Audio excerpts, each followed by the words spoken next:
We believe our religion, Islam, which means submission to the will of God, began with the first human being and the first prophet, Adam.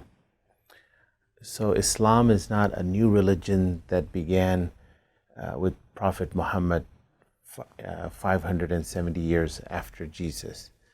Prophet Muhammad was just a prophet in a long line, in a long series of prophets.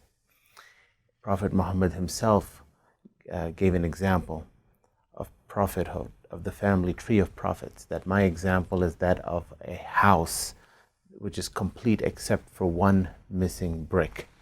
And everyone comes and says, why is this one brick missing? I am that last missing brick. And the other bricks are the other prophets that God sent from time to time. So Islam is not a new religion. That's the focus. It's just a series of messages that God gave from time to time through his different prophets.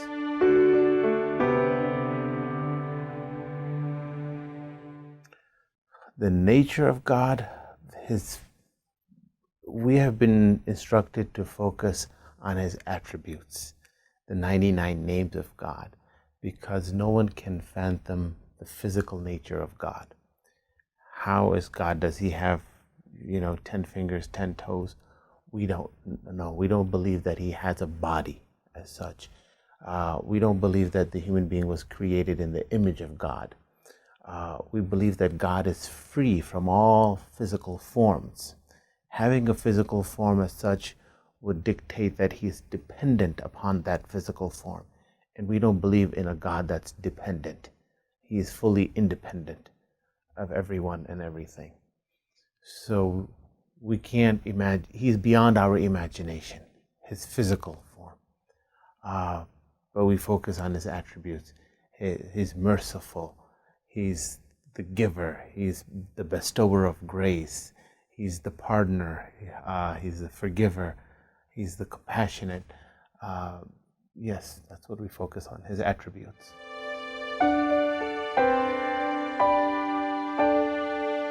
Heaven is a physical place, just like hell, and it is a place where God and God alone will judge who belongs there. Not who deserves, but who belongs there out of his grace, out of his bounty. Who he decides to enter into paradise will go into paradise. We will enter paradise with our physical bodies. We will enjoy the goodies that God has prepared for us in paradise. And those have been mentioned in great depth and detail in the Quran. There's a graphic description of hell and the torment and the punishment that the wrongdoers will have to suffer and bear in the hellfire, and also what the good people who did good, who obeyed God, who went through all the difficulties of life and held steadfast to their faith and to their belief and did their best to obey God, they will enjoy what they will enjoy in paradise. The palaces, the food, the fruits, the rivers of honey, the rivers of milk, the rivers of wine, the rivers of water, the fruits, the names of the fruits, and how people. But scholars say that the fruits mentioned in the Quran, the pomegranate, the apple, that has no comparison to the pomegranate or the apple or the honey or the milk in this world. The only similarity between the pomegranate mentioned and the pomegranate of this world and the pomegranate of paradise is the name. There's one verse of the Quran that describes it best. وَلَكُمْ فِيهَا مَا تَشْتَهِي أَنفُسُكُمْ وَلَكُمْ فِيهَا مَا تَدَّعُونَ. You will have in paradise whatever you desire.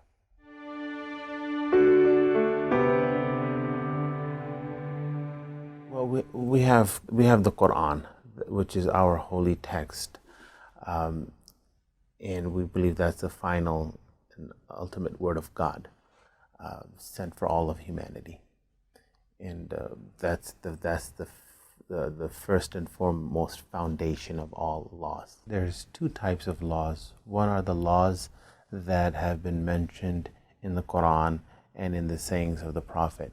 For example, alcohol is haram, forbidden. Gambling is forbidden. That's in the Quran. Then there are laws that are deduced by scholars, by Islamic jurists throughout the centuries, based on their understanding of the Quran and the Sunnah, the sayings of the Prophet. Those laws, the second category of laws, the ones that the Islamic jurists have deduced, they are not as definite as the laws that are mentioned in the Quran and Sunnah. Why? Because those laws, they came to those conclusions based on the given circumstances of their time period, the prevailing circumstances of where they were living. So those change over time. So yes, there are two sets of laws. Ones that have been mentioned in black and white, which are unchangeable, and others set of laws that change over time.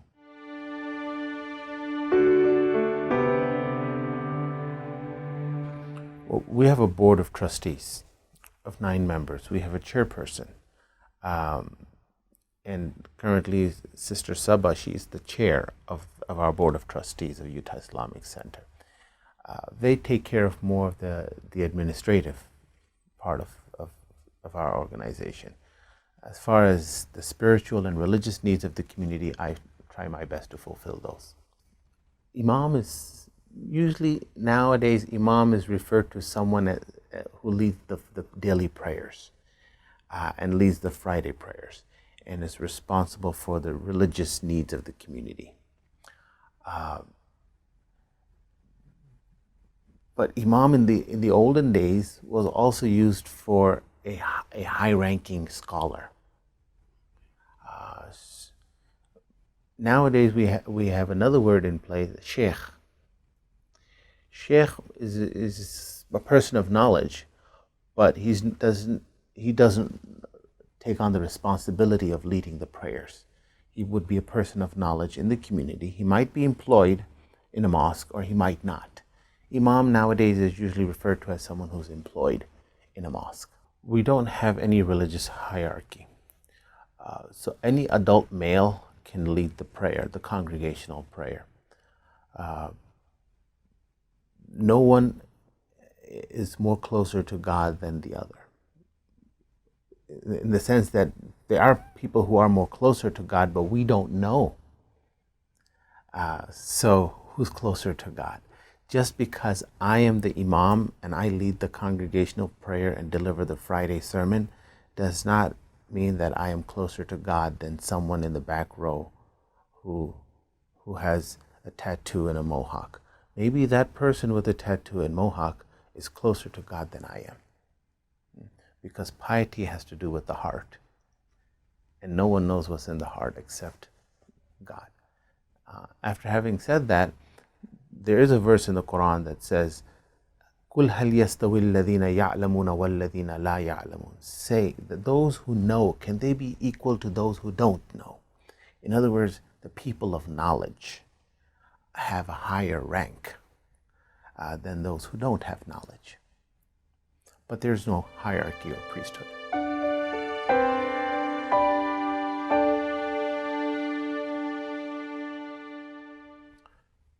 There's the 5 pillars of Islam.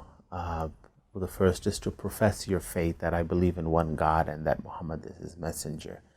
The second is to pray 5 times a day. The third is to fast in the month of Ramadan for 29 or 30 days from dawn to sunset. The fourth is to give 2.5% of your savings to the poor every year. And the fifth is to go for the Hajj, the annual pilgrimage, once in a lifetime. So these are the basics. A Muslim is expected to adhere to these basics, and hopefully this will keep him steadfast, and he won't swerve too far off the path.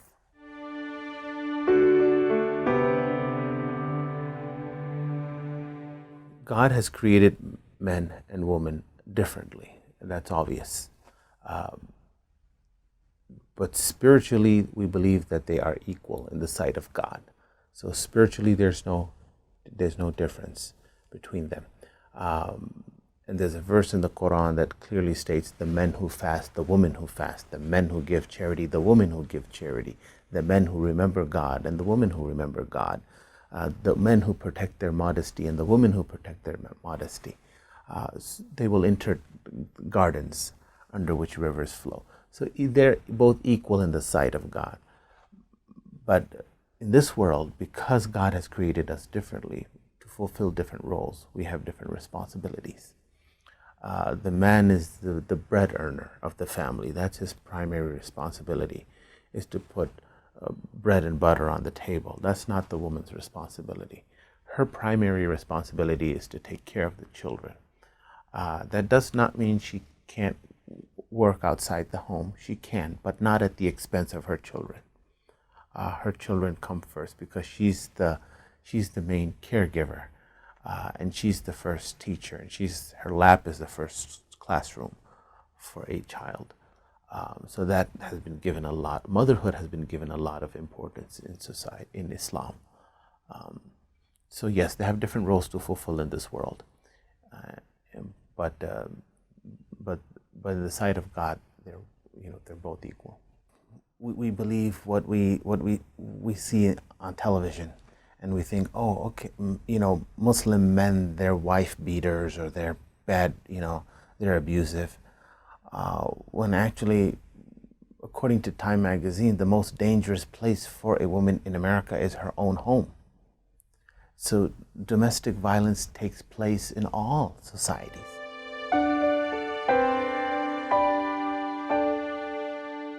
There's two types of religions. One is those religions that are based on divine revelation. Quran refers to them as the people of the book. They have received a book, a divine revelation from God, i.e. Christians and Jews are the people of the book. Moses received the Torah from God, and Jesus received the gospel. We believe in the Torah, we believe in the gospel. We believe in Jesus, we believe in the virgin birth of Jesus. We believe in Moses. Their miracles are mentioned in the Quran. A person is not a Muslim till he believes in these prophets and their books. And then there are religions that are not based on divine revelation. It's more like traditions, what they have heard their forefathers speak of, or what they have seen their forefathers worship. It's been passed down. Think of it as folklore or hearsay. The Quran refers to them as wishful thinking. It's guesswork. It's not based on anything solid. It's not concrete. It cannot hold up against divine revelation. So yes, the religions based on divine revelation are three: Christianity, Judaism, and Islam. And Islam has the latest addition when it comes to revelation. And we believe this revelation that Prophet Muhammad received from God is the final revelation and has not changed. Not a single dot has changed. The language it was revealed in, Arabic, is the language that we find it in today, the Arabic language. The conflicts that we see in the Middle East, that is very recent. That's in the last 50, 60 years. Otherwise, if you look throughout history, the Middle East has been one of the most peaceful regions in the world. And Jews and Christians and Muslims existed peacefully in the Holy Land. Muslims and Hindus existed peacefully in India for 7-8 centuries. So Islam has a tradition of being tolerant. As a matter of fact, I would venture so far as to say that Islam was the first religion to introduce religious tolerance. And if you look at the history of Muslims in Spain, how they existed peacefully with Christians and Jews. As a matter of fact, the Jews, their golden era, their golden period was in Spain when they lived under Muslim rule. And if you compare these two religions, Islam and Christianity, and their interaction with the Jewish community has always found peace living in Muslim lands throughout history as compared to Christian lands. And Christian lands, they were usually shoved off in ghettos and in gated communities. But in Muslim lands, they held positions of ministers, prime ministers, and advisors to the kings. So they lived peacefully. What we see happening now is mainly war and conflict over land. It's not over religion, it's over land. It's politics, as usual. Yes, I think it's the Quran, because anyone can claim to be a prophet. It comes down to revelation. Show me what you have. What do you got? What do you have? Does it sound like revelation? Is it revelation? Is it from God? So that's the deciding factor. That's what's going to differentiate Islam from other religions, because we have revelation that has not changed. Other revelations from God, they have changed over time. Man has corrupted them. They're not in their original form. Some of them, people don't even know what language they were actually revealed in. And that's why we insist that the Quran is in Arabic. There's no such thing as an English Quran or a Spanish Quran. It's only an English translation of the Quran, because Quran is in Arabic. That's the language it was revealed in. And we have millions of people who have memorized the whole Quran, cover to cover, which is in itself is a miracle of God. So yes, Quran is a miracle that is everlasting. You would hear people say, "Oh, Islam preaches violence," or "Islam is a violent religion," and nothing could be further from the truth, because it's not religion that's violent. Religion is a religion. It's what people bring to the religion. If a person is violent, then he's violent, whether he's a Muslim or a Christian or a Jew or a Hindu or a Baha'i. Right? If he's peaceful, he's peaceful, regardless of which faith tradition he belongs to. So you see Buddhist monks butchering people in Burma, Myanmar, and we thought Buddhists were peaceful. Well, it's it's their circumstances, what has erupted. If they're engaged in a civil war, if there's ethnic cleansing, it's a lot of other factors that come into play that bring out the violence in a person. And sometimes a peaceful person can turn violent. And violent people become peaceful. It has nothing to do with religion. Religion doesn't teach violence. No religion teaches violence. No religion teaches the killing of innocent people. So I think that's one myth that people have, that Islam is a violent religion. Islam has over 1 billion practitioners, right? So if Islam was truly a violent religion, then there would be nothing but bloodshed in the world.